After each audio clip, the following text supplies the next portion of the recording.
Hello good morning.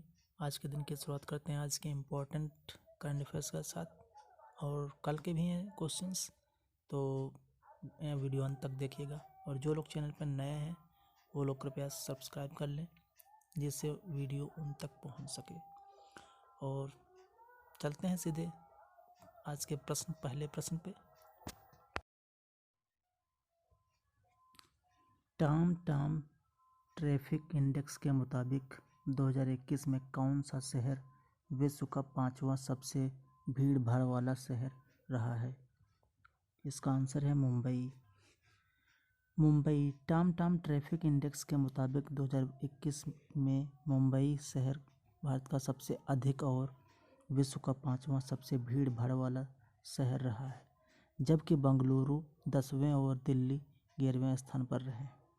Mumbai में कम से कम 53% traffic jam पाया गया है। इसका मतलब है कि 15 मिनट के रास्ते को तय करने में मुंबई में आधे घंटे से ज़्यादा समय लगता है। इम्पोर्टेंट प्रश्न है, याद रखना। अगला प्रश्न, निम्न में से कौन सा शहर 2024 तक देश का पहला बुलेट ट्रेन स्टेशन होगा? तो उसका आंसर है सूरत वर्ष 2017 में मुंबई और अहमदाबाद के बीच चलने वाली बुलेट ट्रेन के लिए कॉरिडोर परियोजना का उद्घाटन किया गया। इसके साथ ही सूरत दिसंबर 2024 तक देश का पहला बुलेट ट्रेन स्टेशन होगा, जिसके लिए हाल ही में भारतीय रेलवे ने सूरत में बनने वाले बुलेट ट्रेन स्टेशन में ग्राफिकल डिज़ाइन की पहल झलक भी जारी है। इम्पोर्टेंट प्रश्न है एग्जाम की दृष्टि से, इसको याद रखना है। अगला प्रश्न, निम्न में से किस संस्थान के खगोलविदों ने रहने योग्य ग्रहों को खोजने के लिए एआई बेस्ड एल्गोरिदम विकसित किया है? तो इसका आंसर है इंडियन इंस्टीट्यूट ऑफ एस्ट्रोफिजिक्स। ये इसका आंसर है। इंडियन इंस्टीट्यूट ऑफ एस्ट्रोफिजिक्स के खगोलविदों ने हाल ही में रहने योग्य ग्रहों को खोजने के लिए एआई बेस्ड एल्गोरिदम विकसित किया है। यह नया तरीका बिट्स पिलानी गोवा परिसर के खगोलविदों के सहयोग से विकसित किया गया है, जिसमें 5000 जात में 60 संभावित ग्रह रहने योग्य पाए गए हैं। अगला प्रश्न, इसरो ने कब तक 2022 के अपने पहले PSLV C-52 मिशन को लॉन्च करने की घोषणा की? तो इसका आंसर है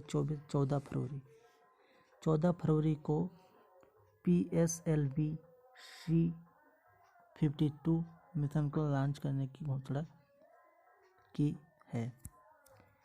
भारतीय अंतरिक्ष अनुसंधान संगठन इसरो ने हाल ही में 2022 के अपने पहले PSLV C-52 मिशन को 14 फरवरी को सतीश धवन अंतरिक्ष केंद्र श्रीहरिकोटा के पहले लॉन्च पैड से लॉन्च करने की घोषणा की। यह एक पृथ्वी अवलोकन उपग्रह को ले जाएगा। अगला प्रश्न,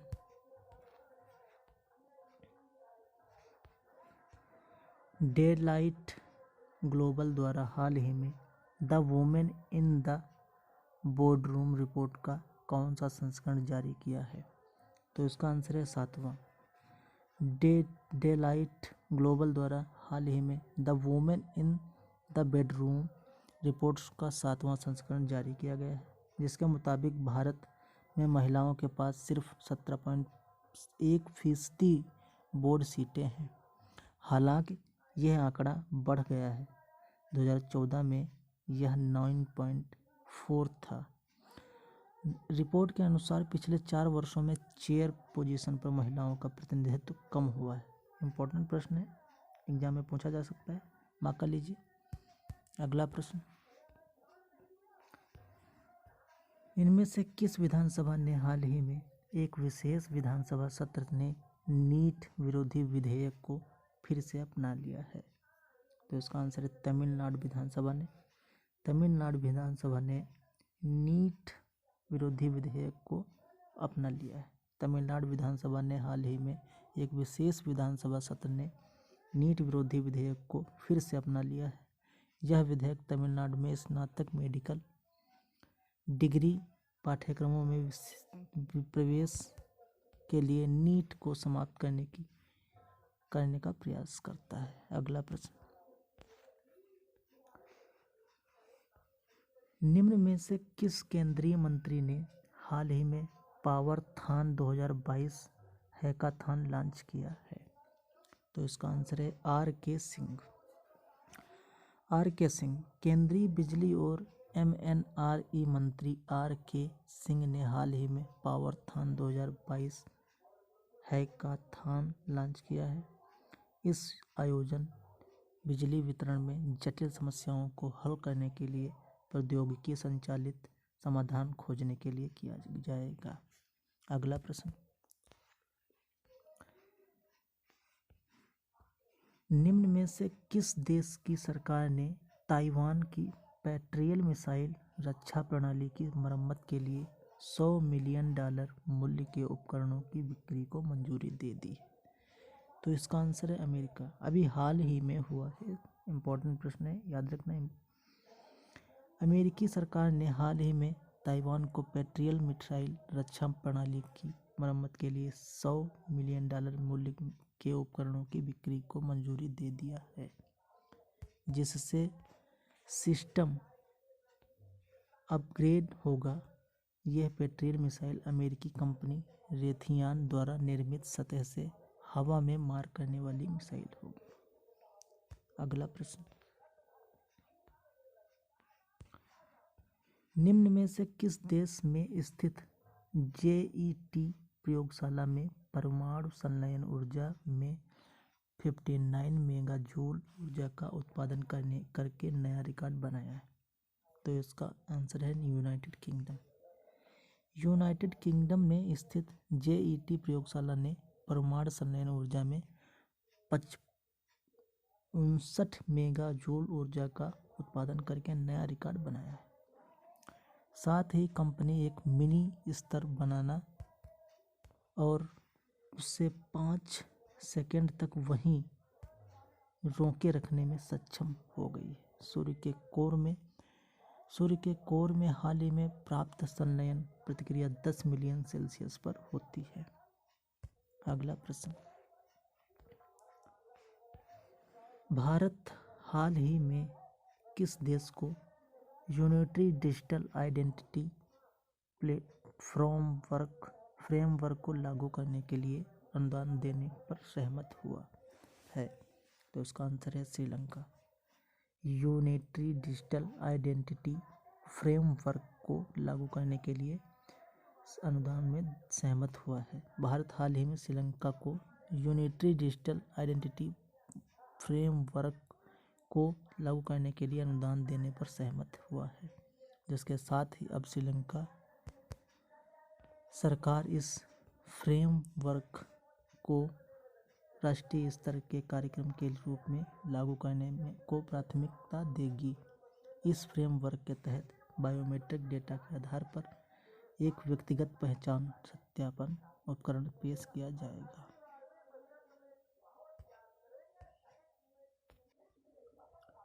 द इकोनॉमिस्ट इंटेलिजेंस यूनिट के मुताबिक 2021 डेमोक्रेसी इंडेक्स की वैश्विक रैंकिंग भारत कौन से स्थान पर रहा है?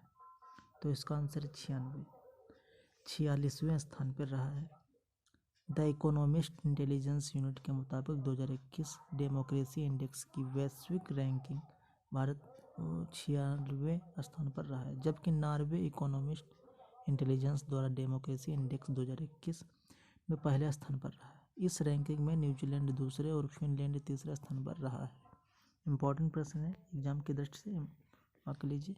अगला प्रश्न, न्यायमूर्ति मुनीश्वर नाथ भंडारी को हाल ही में किस उच्च न्यायालय का मुख्य न्यायाधीश नियुक्त किया गया है? बहुत बहुत ही इम्पोर्टेंट प्रश्न है, वेरी इम्पोर्टेंट प्रश्न है, मार्क कर लीजिए। तो इसका आंसर है मद्रास उच्च न्यायालय के न्यायमूर्ति मुनीश्वरनाथ भंडारी को मद्रास के उच्च न्यायालय का मुख्य न्यायाधीश नियुक्त किया गया है। पिछले वर्ष नवंबर में न्यायमूर्ति संजीव बनर्जी के मेघालय उच्च न्यायालय में स्थानांतरण होने के बाद हाल ही में न्यायमूर्ति मुनीश्वरनाथ भंडारी को मद्रास उच्च न्यायालय का मुख्य न्यायाधीश नियुक्त किया गया है। साथ ही उड़ीसा और मध्य प्रदेश न्यायालय में 3 अधिवक्ता नियुक्त किए गए हैं। अगला प्रश्न,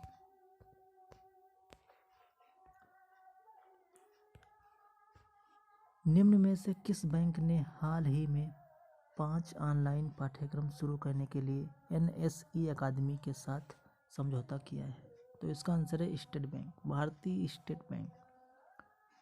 इम्पोर्टेंट प्रश्न है, मार्क कर लीजिए। भारतीय स्टेट बैंक ने हाल ही में वित्तीय साक्षरता को एक आवश्यक जीवन कौशल के रूप में बढ़ावा देने के लिए हाल ही में 5 ऑनलाइन पाठ्यक्रम शुरू करने के लिए NSE अकादमी के साथ समझौता किया है। यह पाठ्यक्रम शिक्षार्थियों को बैंकिंग अनुपालन, उधार मानदंडों और कई अन्य विषयों के मूल सिद्धांतों की गहरी समझ रखने में सक्षम बनाता है। अगला प्रश्न,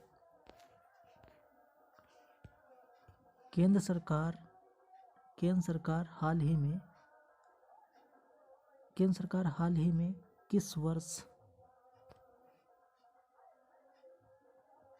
किस वर्ष तक कृषि क्षेत्र में डिजिटल को अक्षय ऊर्जा में बदलने का लक्ष्य रखा है?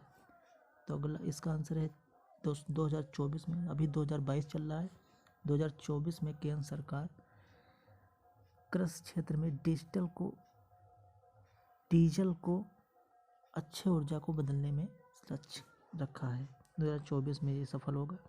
केंद्र सरकार ने हाल ही में 2024 तक कृषि क्षेत्र में डीजल को अक्षय ऊर्जा से बदलने का लक्ष्य रखा है।